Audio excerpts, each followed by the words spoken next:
Hello friends, എല്ലാവർക്കും home tips വിത്ത് അനു എന്ന YouTube ചാനലിലേക്ക് സ്വാഗതം.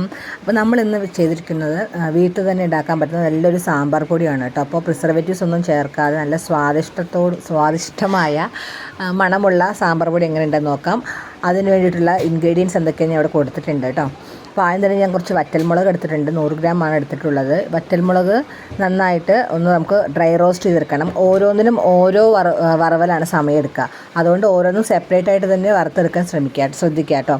അപ്പോൾ ഞാൻ വറ്റൽമുളക് നന്നായിട്ടൊന്ന് വറുത്തെടുക്കുന്നുണ്ട്. അപ്പോൾ നമ്മുടെ യൂട്യൂബ് ചാനൽ ആദ്യമായി കാണുന്നവരാണെങ്കിൽ വീഡിയോ ഇഷ്ടപ്പെടുകയാണെങ്കിൽ ഒന്ന് ലൈക്ക് ചെയ്യുക, സബ്സ്ക്രൈബ് ചെയ്യുക. അതുപോലെ തന്നെ വീഡിയോ സബ്സ്ക്രൈബ് ചെയ്തവരാണെന്നുണ്ടെങ്കിൽ ചാനൽ സബ്സ്ക്രൈബ് ചെയ്തവരാണെന്നുണ്ടെങ്കിൽ ഒന്ന് ലൈക്ക് ചെയ്യുക കേട്ടോ. കാരണം ലൈക്ക് ചെയ്താൽ നമ്മുടെ വീഡിയോ റീച്ച് ആവുള്ളൂ, അതുകൊണ്ടാണ്. അപ്പോൾ മുളകൊന്ന് വറുത്തെടുത്തിട്ടുണ്ട്. ഇനി നമുക്കിതിലേക്ക് ആവശ്യമായിട്ടുള്ളത് മല്ലിയാണ്. അപ്പോൾ മല്ലി ഞാൻ അതുപോലെ 100 ഗ്രാം തന്നെ എടുത്തിട്ടുണ്ട്. മുളകും മല്ലിയും ഒരേ അളവാണ് കേട്ടോ.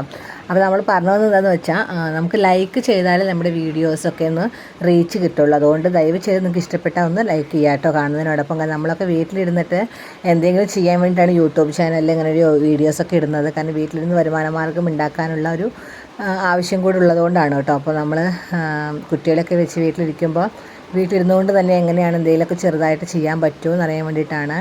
സക്സസ് ആവുകയാണെങ്കിൽ അതെനിക്കൊരു ഉപകാരമാവും. ലൈക്ക് ചെയ്ത് എന്നെ സപ്പോർട്ട് ചെയ്യുക കേട്ടോ. അടുത്തായിട്ട് ഞാൻ എടുത്തിട്ടുള്ളത് കടലപ്പരിപ്പാണ്. 4 സ്പൂൺ കടലപ്പരിപ്പാണ് ഞാൻ എടുത്തിട്ടുള്ളത്.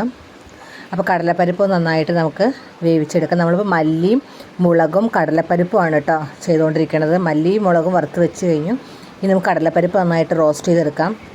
അതുപോലെയൊക്കെ നമ്മൾ ഉണ്ടാക്കി വെക്കുകയാണെങ്കിൽ നല്ല ടേസ്റ്റി ആയിട്ട് തന്നെ നമുക്ക് ഒരു പേടിയും കൂടാതെ തന്നെ നമുക്ക് കുട്ടികൾക്കൊക്കെ ഉണ്ടാക്കി കൊടുക്കാം. കാരണം പാക്കറ്റുകളിലൊക്കെ എന്തൊക്കെ ഉണ്ടാവണം നമുക്കറിയില്ലല്ലോ. അടുത്തതായിട്ട് തുവരപ്പരിപ്പ് എടുത്തിട്ടുണ്ട്.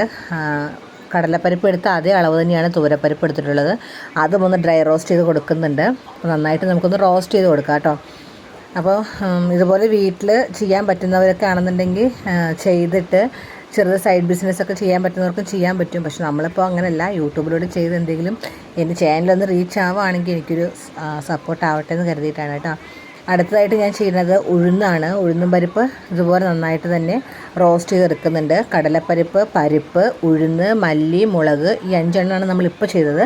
ഇനി വേണ്ടത് നമുക്ക് 4 സ്പൂൺ അരിയാണ്. അത് ഏത് അരി ആയാലും കുഴപ്പമില്ല കേട്ടോ. അരി ഇതുപോലെ ഒന്ന് വറുത്തെടുക്കുന്നുണ്ട്. അപ്പോൾ നമ്മുടെ മല്ലിയും മുളകും കടലപ്പരിപ്പ്, ഉഴുന്നുപരിപ്പ്, തുവരപ്പരിപ്പ് ഇത് മൊത്തം അവിടെ ഞാൻ മാറ്റി വെച്ചിരിക്കുകയാണ് ഒരു പ്ലേറ്റിലേക്ക് കേട്ടോ. അപ്പോൾ അരിയും അതുപോലെ തന്നെ എടുത്തിട്ടുണ്ട് 4 സ്പൂണ്. അടുത്തത് ഞാൻ ജീരകമാണ് കേട്ടോ. ജീരകം നമുക്ക് അരിയും ഉഴുന്നൊക്കെ എടുത്തതിനേക്കാളും ഒരു പകുതി എടുത്താൽ മതി. പക്ഷേ ഇത് കുറച്ച് കനം കുറവായതുകൊണ്ട് ഞാൻ 4 സ്പൂൺ എടുത്തിട്ടുണ്ട്. അത് നന്നായിട്ടൊന്ന് ഞാൻ വറുത്ത് വെച്ചിട്ടുണ്ട്. പിന്നെ വേണ്ടത് ഉലുവയാണ്. ഉലുവ 2 സ്പൂൺ എടുത്തിട്ടുള്ളത്. അതും ഇതുപോലെ നന്നായിട്ട് റോസ്റ്റ് ചെയ്ത് കൊടുക്കുക. അപ്പോൾ ഇൻഗ്രീഡിയൻസിൻ്റെ ലിസ്റ്റ് ഞാൻ കൊടുത്തിട്ടുണ്ട് കേട്ടോ. അപ്പോൾ കാണാത്തൊരു വീഡിയോ ഫസ്റ്റ് ഒന്ന് കണ്ടു നോക്കുക.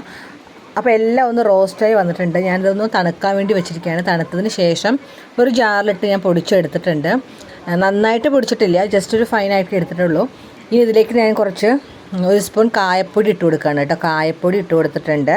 പിന്നെ കുറച്ച് 1 സ്പൂൺ തന്നെ മഞ്ഞൾപ്പൊടിയും കൂടി ഇട്ട് കൊടുത്തിട്ടുണ്ട്. നന്നായിട്ടൊന്ന് മിക്സ് ചെയ്തതിന് ശേഷം അടിച്ചെടുത്തിരിക്കുകയാണ്. അപ്പോൾ ഇപ്പോൾ ഞാൻ അടിച്ചെടുത്തപ്പോൾ നല്ല പൗഡർ പോലെ അടിച്ചെടുത്തിട്ടുണ്ട് കേട്ടോ. അപ്പോൾ നന്നായിട്ട് മിക്സായി വന്നിട്ടുണ്ട്. നല്ല മണമാണ് കേട്ടോ വരണത്. അത് എടുക്കുമ്പോൾ നല്ല സാമ്പാർ പൊടിയുടെ അതേ നല്ല മണം വരുന്നുണ്ട്. അപ്പോൾ നമ്മൾ വീട്ടിലൊന്ന് ഉണ്ടാക്കി നോക്കുക. എല്ലാവർക്കും ഇഷ്ടപ്പെടുകയാണെന്നുണ്ടെങ്കിൽ ഒന്ന് ഷെയർ ചെയ്യുക, കമൻറ്റ് ചെയ്യുക. അതുപോലെ തന്നെ നമ്മുടെ ചാനലൊന്ന് സബ്സ്ക്രൈബ് ചെയ്ത് സപ്പോർട്ട് ചെയ്യുക കേട്ടോ. അപ്പോൾ വീട്ടിലിരുന്നിട്ട് തന്നെ കുട്ടികളെ നോക്കിക്കൊണ്ട് ഒരു വരുമാന മാർഗ്ഗം എന്ന രീതിയിലാണ്, എന്ന ഉദ്ദേശത്തോടു കൂടി മാത്രമാണ് ഞാൻ ഇങ്ങനെ യൂട്യൂബിൽ വീഡിയോസ് അപ്ലോഡ് ചെയ്യുന്നത്. അതുപോലെ തന്നെ നല്ല നല്ല ഇൻഫർമേഷൻസ് നിങ്ങളിലേക്ക് എത്തിക്കുക എന്നുള്ളതും കൂടെ എൻ്റെ ഒരു ഞാൻ ആലോചിച്ചിരിക്കുകയാണ് കേട്ടോ. അപ്പോൾ ഇതുപോലെ സാമ്പാർ പൊടി ഉണ്ടാക്കിയിട്ട് നിങ്ങളുടെ അഭിപ്രായങ്ങൾ എനിക്ക് കമൻറ്റിലൂടെ അറിയിക്കാം. ഇഷ്ടപ്പെട്ടാൽ വീഡിയോ സബ്സ്ക്രൈബ് ചെയ്യുക, ഷെയർ ചെയ്യുക. അപ്പോൾ നല്ലൊരു സാമ്പാർ പൊടി ഇപ്പോൾ നമുക്ക് എത്തിയിട്ടുണ്ട്, റെഡി ആയിട്ടുണ്ട്. അപ്പോൾ ഇത് വെച്ച് നമുക്ക് വറുത്തരച്ചിട്ട് ഉള്ള സാമ്പാർ പൊടി പോലെയാണ് നമ്മളിപ്പോൾ ചെയ്തിട്ടുള്ളത് കേട്ടോ. അപ്പോൾ നമുക്കിനി നാളികേരമൊക്കെ ഇട്ടിട്ട് അല്ലെങ്കിൽ ഇടാതെ ഇതുപോലെ ചെയ്ത് നോക്കാം. അപ്പോൾ ഇഷ്ടപ്പെടുകയാണെങ്കിൽ സബ്സ്ക്രൈബ്